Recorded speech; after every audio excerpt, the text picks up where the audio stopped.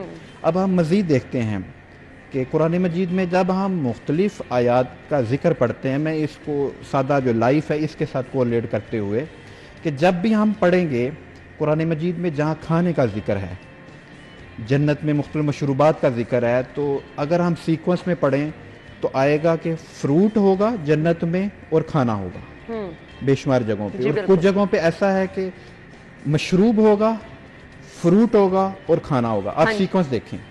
اچھا، قرآن مجید میں جو بیانات ہیں ان میں ایک خاص سیکوینس پائی جاتی ہے، چیزوں میں حکمت پائی جاتی ہے۔ تو یہ ہیلتھ کے ریلیونٹ جتنے بھی اس میں ڈائٹ پلانر ہیں، نیوٹریشنسٹ ہیں، وہ یہی سب چیزیں وہ یہ کہتے ہیں کہ کھانے سے پہلے ہمیں فروٹ لینا۔ عام طور پہ فروٹ بعد میں سرو کرتے ہیں، فروٹ پہلے کھانا چاہیے۔ قرآن مجید کی خاص حکمت ہے، اور جتنے بھی نیوٹریشن ہیں وہ یہ کہتے ہیں کہ کھانے سے پہلے فروٹ لینا ہے۔ ہاں، اگر مشروب ہے، پانی ہے، تو وہ پہلے ہے، اچھا بعد میں اس کا ذکر نہیں ہے۔